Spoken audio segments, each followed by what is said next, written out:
Hey, so today I want to answer a question for you that I wish more people would ask, and that is, why do so many presentations fail? Like, why do they suck so bad? And believe me, they do suck. Well, the bad news is the problem isn't the one that you think it is.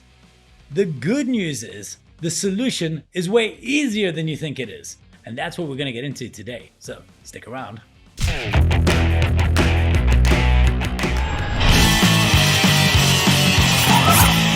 Hey, welcome to Lead Loud. My name is Richard Mulholland. I'm the founder and chief evangelist of Presentation Powerhouse Missing Link. Now, this question, why do presentations suck so bad? And I said, it's not the reason you think it is. And of course, everyone thinks it's PowerPoint. Oh, death by PowerPoint, death by PowerPoint. I've heard that 1,000 times, and 1,000 times I've replied blaming PowerPoint for bad presentations, like blaming a pan for a bad meal. PowerPoint isn't shit, you're shit. All right, it's not PowerPoint's problem. So then what is it? Actually, this meal analogy does us some service here, because I think most people treat presentations like an all-you-can-eat buffet restaurant, where your job is to deliver as much as you can to other humans so they can take away all that they want. Well, that's kind of true, but it's about the what they take away that matters. You see, your presentation isn't so much a restaurant as a takeaway place, right? It's not so much what you deliver there. That's just the packaging. It is what they carry away with them that matters. You see, the hierarchy of a presentation is very, very simple. What's resolved is better than what's repeated, is better than what's remembered, is better than what's recited. What you recite to them, that's the bottom of the pyramid. That's the bottom of the totem pole.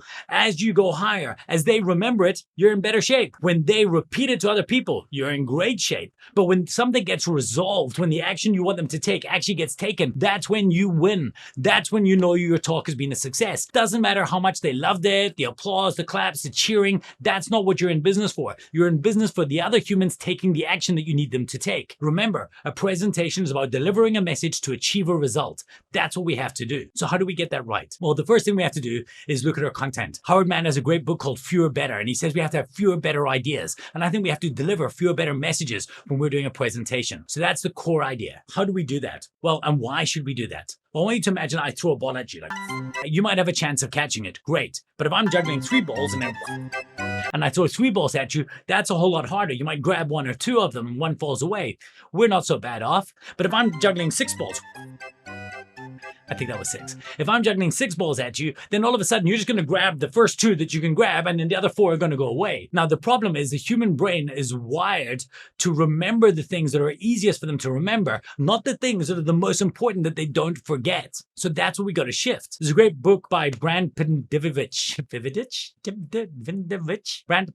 There's a great book by this guy called Brandt. It's called The 3-Minute Rules. And he talks about the idea that it doesn't matter how long you speak for. You speak for 60 minutes in a boardroom. You present at a conference room for 25 minutes. It does not matter. All that you're getting is 3 minutes or less. The 3 minutes or less that they're going to take away when they're describing your talk to somebody else. So they leave your meeting, hour-long pitch. They go the next day to the CEO. CEO asks, hey, how was that Mulholland guy? And they give a 3-minute summary. That's it. What our job is to make sure that the 3-minute summary they deliver is the same 3 minutes we want them to deliver. So how do we manage that? Well, we go to another book by a guy called Bill Schley. This book also with rules in the title. It's called The Microscope Rules. And he believes that we got to package our content down into small, little, bite-sized microscripts, things that are easy for people to remember, retain, and repeat. He talks about the O.J. Simpson trial. I'll actually let him explain in his words.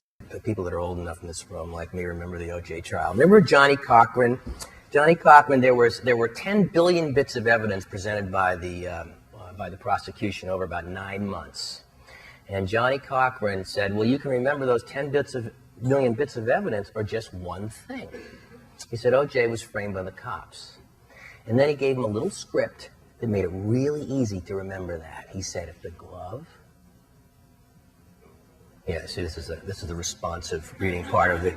If the glove doesn't fit, you must acquit. Okay?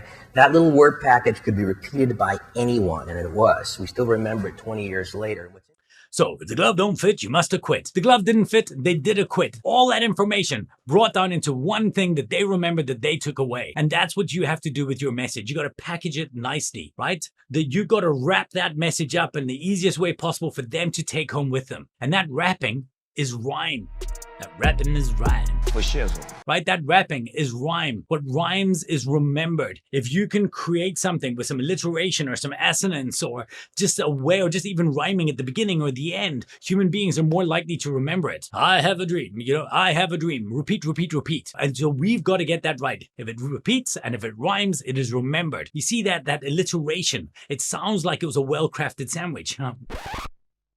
Now I'm just hungry. It sounds like a well-crafted sentence, and as it should. And that will make it easier for you to remember. So what do I want you to do from here on out? I want you to go over the next bit of content, the next presentation, and before you start anything in PowerPoint, because you should go there, that's fine, I want you to make sure that you got the rhyme that you want them to remember when you get off stage. Remember, you have to always write your talk like a takeaway so that they can take away the talk that you write. That's it. Always write your talk like a takeaway so they can take away the talk that you write. What they take away needs to be what you need them to take away. And if you get that right, you're in good shape. Now, I really do need to go get a sandwich. So until next time, lead loud.